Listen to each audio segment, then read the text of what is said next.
श्री शिवाय नमस्तुभ्यम। हर हर महादेव। आप सबको पता है कि नवरात्रि के बहुत ही प्यारे से दिन चल रहे हैं और एक बार फिर से मेरी तरफ से आप सभी को नवरात्रि की बहुत बहुत शुभकामनाएं।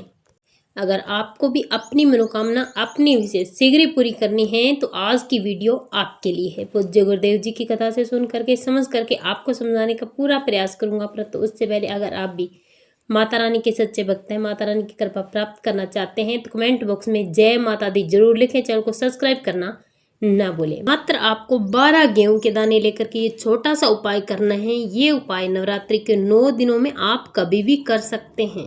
आपकी जो भी परेशानी है, आपके घर की कितनी भी बड़ी समस्या क्यों ना हो, सारी की सारी परेशानी दूर होगी, आपकी हर मनोकामना पूरी होगी।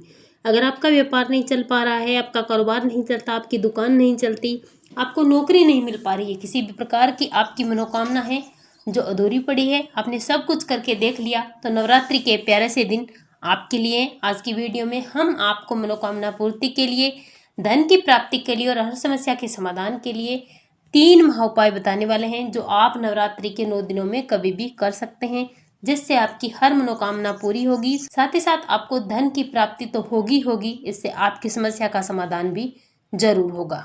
नवरात्रि अपने आप में बहुत ही विशेष होती है। नवरात्रि में जब भी आप कोई उपाय करते हैं, व्रत करते हैं, उपवास करते हैं तो वो आपको तुरंत फल देते हैं। नवरात्रि में किया गया हर उपाय सिद्ध होता है।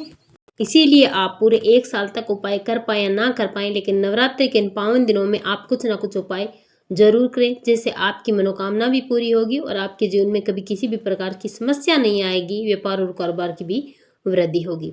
आज की वीडियो में हम आपको जो उपाय बताने वाले हैं वो पूज्य गुरुजी ने अपनी अभी के शिव महापुराण की कथा में बताया। चलिए बात करते हैं आज के सबसे पहले उपाय की, जो आपको करना है गेहूं के दानों से। इस उपाय के लिए आपको लेना है 12 गेहूं के दाने। ध्यान रखना, गेहूं के दाने कहीं से भी खंडित नहीं होने चाहिए।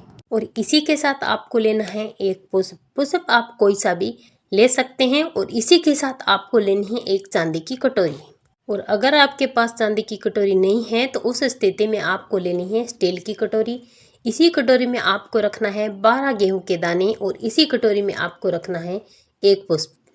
और इसी के साथ आपको तैयार करना है एक दीपक। अब आपको ये दीपक और जो कटोरी आपने 12 गेहूं के दाने और एक पुष्प डाला है उसे उठाना है। इसे लेकर जाना है अपने घर में माता रानी की तस्वीर के पास, या फिर आपके घर के आसपास किसी भी माँ का मंदिर है उस मंदिर में जाएं। सबसे पहले आप अपने साथ जो दीपक लेकर आए उस दीपक को आपको माता रानी के सामने प्रज्वलित करना है। दीपक कौन सा प्रज्वलित करना है तो मिट्टी का दीपक लेना है, गाय माता का घी डालना है और लंबी बाती लगा करके आपको दीपक प्रज्वलित करना है। इसके बाद आप अपने साथ जो कटोरी में गेहूं के दाने और पुष्प जो लेकर आए हैं उनका आप भोग लगा दीजिए, या फिर कह सकते हैं कि आप समर्पित कर दीजिए। अब यहाँ पर हाथ जोड़कर माता रानी से आपको अपनी मनोकामना करनी है, अपनी प्रार्थना करनी है। आपकी जो भी मनोकामना है उसके लिए आप माता रानी से अपनी प्रार्थना करें, अपना नाम और गोत्र बोलें। इसके बाद जो 12 गेहूं के दाने और फूल आपने अर्पित किया है उन्हें आपको उठा लेना है, लेकर आपको अपने घर आ जाना है। अपने पूरे घर में घूमने के बाद आपको सफेद कपड़े में इसे बांध करके चले जाना है। आपके घर के आसपास जहां कहीं भी नीम का पेड़ है वहां पर जा करके आपको नीम के पेड़ के नीचे से दबा दीजिए।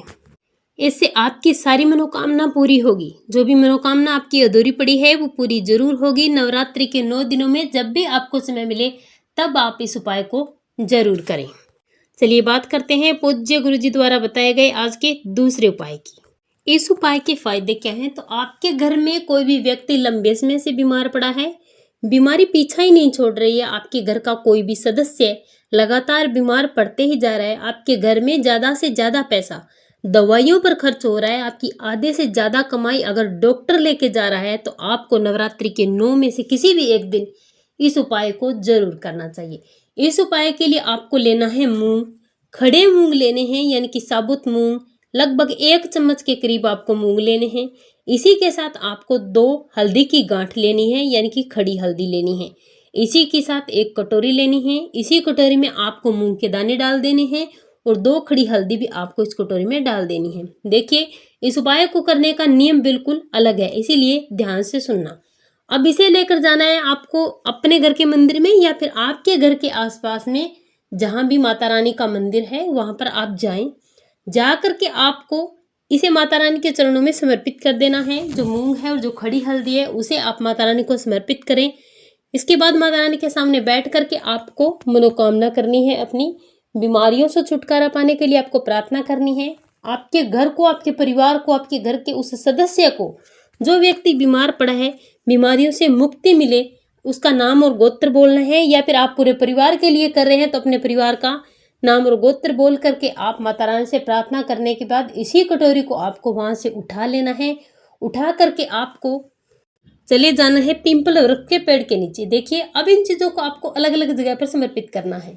जो मूंग के दाने हैं उन्हें आपको पिंपल वृक्ष के पेड़ के नीचे दबा देना है। मनोकामना करनी है, बीमारियों से छुटकारा पाने के लिए अपनी प्रार्थना करनी है। और जो हल्दी की गांठ है उन्हें आपको नीम के पेड़ के नीचे दबा देना है। यहीं पर भी आपको नाम और गोत्र बोल करके बीमारियों से मुक्ति की प्रार्थना करनी है। पूज्य गुरु जी ने बताया कि यकीन मानिए, अगर आपने एक बार नवरात्रि में इस उपाय को कर लिया तो आपके घर में कभी कोई बीमारी प्रवेश ही नहीं करेगी। और चलिए अब बात करते हैं पूज्य गुरु जी द्वारा बताए गए तीसरे उपाय की। इस उपाय के फायदे क्या होने वाले हैं? तो इससे आपके कष्ट का निवारण होगा। कष्ट आपके किसी भी चीज को लेकर हो सकते हैं, धन को लेकर हो सकते हैं, आपके परिवार को लेकर भी हो सकते हैं, व्यापार है, कारोबार है, उसे लेकर भी हो सकते हैं। कोई भी आपकी मनोकामना है किसी भी प्रकार से पूरी नहीं हो पा रही है, आप परेशानियों से घिर चुके हैं, कोई भी रास्ता दिखाई नहीं देता, चारों तरफ से अगर दुख ही दुख आपके जीवन में आ रहे हैं, बीमारियां बहुत आ रही है, काम बंद पड़ा जा रहा है, नौकरी नहीं मिल पा रही है, तो ये वीडियो आपके लिए है। इस उपाय को आप नवरात्रि के 9 में से किसी भी एक दिन जरूर करें, जिससे आप हर समस्या से छुटकारा मिलेगा। इस उपाय के लिए आपको लेना है सबसे पहले एक पान का पत्ता। इसी के साथ आपको लेना है सिंदूर, जिससे आपको इस पान के पत्ते की जो डंडी है उसे आपको तोड़ देना है। इसी के साथ आपको लेना है सिंदूर रोली, जिससे आपको पान के पत्ते पर एक स्वास्तिक का निर्माण करना है। इसी के साथ आपको लेना है सुपारी और इसी के साथ आपको लेना है 1 रुपए का सिक्का। अब इस सिक्के और इस सुपारी को भी आप इस पान के पत्ते पर रख दीजिए। इसे उठाना है, चले जाना है अपने घर के मंदिर में, माता रानी की तस्वीर या फोटो या मूर्ति है वहां पर, या फिर आपके घर के आसपास माता रानी का मंदिर है तो आप वहां भी जाकर इस उपाय को कर सकते हैं। और माता रानी के चरणों में आपको ये समर्पित कर देना है। माता रानी के सामने बैठना है, हाथ जोड़कर आपको अपनी प्रार्थना करनी है अपने परिवार के लिए, अपने परिवार के उस सदस्य के लिए जो परेशानियों से घिरा हुआ है, जिसे कोई रास्ता दिखाई नहीं देता। अपने परिवार का नाम और गोत्र बोलना है। आपकी जो भी परेशानियों को बोल करके आपको यहाँ से इस पत्ते को उठा लेना है। सुपारी और सिक्के सहित ही आपको इस पान के पत्ते को उठा करके चले जाना है सीधे सीधे नीम वृक्ष के नीचे।